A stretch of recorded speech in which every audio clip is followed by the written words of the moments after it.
You're crouched under an overhang and the rain hasn't stopped for 2 days.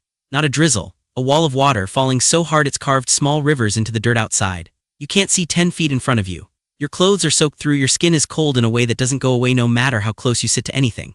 And the only thing standing between you and the dark, wet, freezing night is a fist-sized flame, fighting to survive at your feet. Today, if the power goes out during a storm, you grab your phone, complain about the Wi-Fi, and wait it out under a blanket. 60,000 years ago, that same storm could kill you 3 separate ways before it even stopped raining. And the fire in front of you wasn't a mood. It was the only thing keeping every single one of those 3 ways from happening tonight. So here's the real question nobody thinks to ask. When it rains for days without stopping, how do you keep a fire alive? For roughly 300,000 years, this wasn't a hypothetical. It was one of the most dangerous, high-stakes problems a human being could face over and over for their entire life. You spend maybe a few minutes a year worrying about whether your stove will light.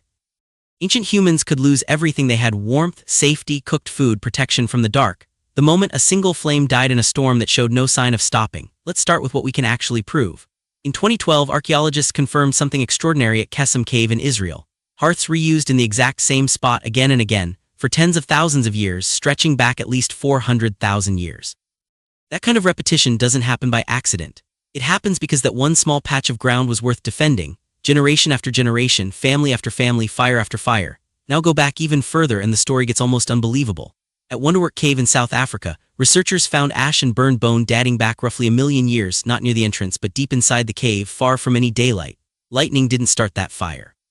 Someone carried it in. Someone kept a flame alive long enough to bring it into total darkness, 1 million years before the first written word, 1 million years before anyone would ever explain why fire mattered so much. Not for show, not for comfort, for control over a space that nothing else on Earth could survive in.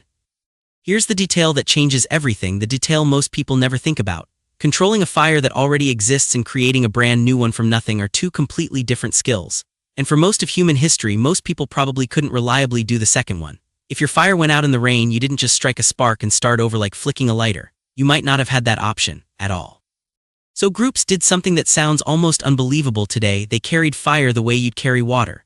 Smoldering embers wrapped in green leaves or packed inside a fungus called tinder fungus could stay alive for hours without a visible flame, just enough hidden heat to bring it roaring back later. Some groups carried it across entire journeys, days at a time, guarding it like it was alive. In every practical sense, it was a biological lighter, and it meant a fire could survive even when the flame itself didn't. And we know this wasn't guesswork because we found the evidence frozen in ice. When Ötzi the Iceman was discovered in the Alps, 5,300 years old, he was carrying a complete fire-starting kit tucked into his belt pouch: tinder fungus, flint, a lump of iron pyrite for striking sparks, and backup plant material to catch a flame. Even 5,000 years after Kesem Cave's hearths were first lit, losing your fire was still serious enough that a single traveler, alone in the mountains, carried dedicated equipment just in case disaster struck. Now picture where people actually lived. Caves and rock shelters were the default home for tens of thousands of years, and most of them sit at the base of hillsides or right next to rivers, exactly where water collects when the sky opens up. Archaeologists have found layers of flood sediment inside occupied cave sites, thin bands of mud and silt that could only have formed while people were still living there. Some of those layers are thick enough to tell us the caves were never lived in again. Not a guess, not a myth passed down. A geological signature of the exact moment nature took the shelter back, and rain didn't just bring water rushing in, it brought company. Predators sought shelter too, and sometimes that shelter was the same cave a family was sleeping in. At several sites in South Africa, archaeologists have found human remains and large cat remains buried in the very same sediment layers, some human skulls showing puncture marks that match leopard teeth almost perfectly. Rain didn't just make life uncomfortable. It compressed everything: people, predators, and prey, into the same small, dry, desperate spaces at the exact same time. So when the storm hit, the fire wasn't one priority among many. It was the priority above everything else. Move it deeper into the shelter, away from the wind and the water pushing in. Shield it with hides or brush, angled just right. Feed it constantly but carefully. Too much fuel smothers it in seconds, too little lets it starve. Someone had to already know which would still burn when everything outside was drenched. Dead lower branches from coniferous trees, still shielded by the canopy above, often dry underneath even after 2 days of rain. Split open a soaked log and the inside is frequently still dry enough to catch. And birch bark works even better than dry wood, because it contains a natural compound called bitumen that lets it burn even while wet, nature's own fire starter, built into the tree. Let's actually reconstruct what this looked like hour by hour. The rain has been falling since yesterday morning without a single break. Inside the shelter, one person sits close to the fire for hours at a stretch, feeding it in tiny amounts, watching the flame the way you'd watch something irreplaceable, because that's exactly what it is. No phone to glance at, no distraction pulling their attention away. Just one task held completely: keep this alive. Children stay pressed close to the warmth. Someone else works at the edge of the firelight, carefully drying out soaked hides, turning them slowly so nothing scorches.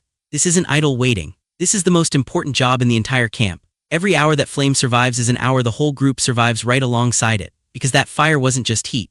It was the only light in total darkness. It was protection from anything that might slip in out of the storm looking for the exact same shelter. It was the only way to cook food that would otherwise carry sickness. It was the one place every single person in the group gathered without needing a single reason beyond simply being alive together. Letting it die wasn't a small mistake you shrugged off. It was a decision that could end the entire group's chances by morning. But here's where the story takes a turn nobody expects, because sitting beside a fire for hours doesn't mean doing nothing. It means everyone else in that shelter suddenly has time on their hands, real time, uninterrupted time, and the archaeological record shows exactly what they did with it. Caves across multiple continents are packed with evidence of manufacturing. Stone tools captured mid-production, piles of tiny stone flakes concentrated in specific spots on the cave floor, exactly where someone would sit near firelight and work for hours without a single interruption. At Blombos Cave in South Africa, archaeologists uncovered a processing site roughly 100,000 years old, complete with abalone shells used as mixing containers, red ochre ground down into fine powder, and bone tools used to stir and apply it. That's not a rushed 5-minute task squeezed between chores. That's someone sitting completely still next to a fire, running a small production process on purpose, with patience, with a plan. Bone needles tell a similar story, and they're almost impossible to imagine being made any other way. They start appearing in the archaeological record around 61,000 years ago in southern Africa, later showing up across Europe and Asia. Delicate tools with tiny hand-drilled eyes, so fine they'd snap if your hands were shaking or rushed. You don't make something that precise while distracted or in a hurry. You make it when you're sitting still with hours stretching out ahead of you, and a relentless rainstorm handed people exactly that kind of time again and again. Then there's rope, and this one might be the most underrated invention in human history. At a site called Abri du Marais in France, researchers found a tiny fragment of twisted plant fiber string, one of the oldest pieces of direct evidence of cordage ever discovered. And at Hohlfels Cave in Germany, archaeologists uncovered a carved ivory tool with 4 holes and spiral grooves, built specifically for twisting plant fibers into rope. Someone sat down by firelight and engineered a dedicated rope-making device from scratch, not for hunting that day, not for food that day, for everything rope would make possible afterwards: stronger shelters, snares that could feed a family for a week, tools finely bound tightly to handles.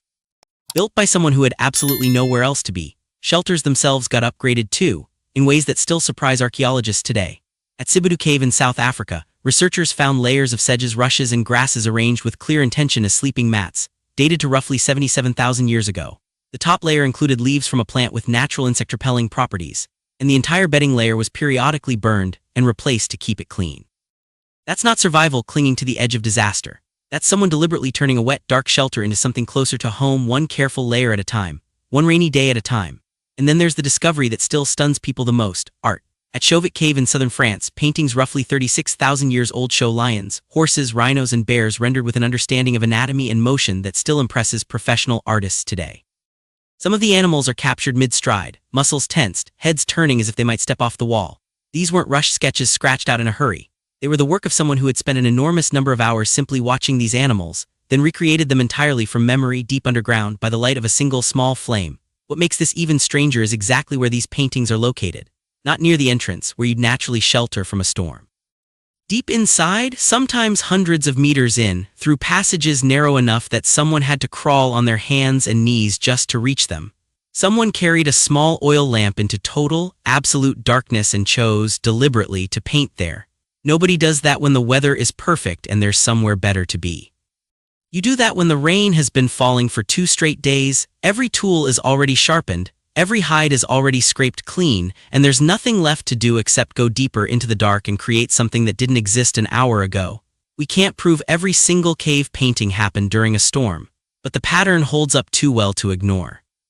Most explosive bursts of creativity in human prehistory show up again and again, in exactly the kind of places where people were most likely stuck inside for days at a time, with nothing but hours stretching endlessly in front of them. And that time did something even bigger than any single tool or painting. It built culture itself from nothing out of pure necessity. Picture 15 or 20 people packed into one shelter together for days, with nowhere to go and nothing left to build. In 2014, anthropologist Polly Wiesner studied recorded conversations among the Jahonsi people of the Kalahari and found something remarkable. Daytime talk stayed practical where water still was, which plants were ready who wasn't sharing fairly. But during extended stretches spent close together, over 80% of the conversation shifted toward stories, songs, and shared history. Exactly the kind of talk that happens when people are stuck together with nowhere else to go and nothing left to do that day except talk. And that talk wasn't filler. It was survival knowledge moving directly from one mind into another, where water still existed after weeks without rain, which plants were safe to eat and which weren't, where the best stone for toolmaking could be found, how to track one specific animal across changing, muddy ground. Passed on, refined, repeated, until it simply became part of what the entire group knew without anyone remembering exactly who taught it to them first. Storytelling carried further than almost anyone expects, and this is where it gets genuinely staggering. Some of the oldest verified oral traditions on Earth, stories passed down among Australian Aboriginal communities describing coastline changes from roughly 7,000 years ago, have been checked directly against real geological evidence, and they hold up. That kind of accuracy, surviving across 7,000 years, doesn't happen from a story told once around one fire.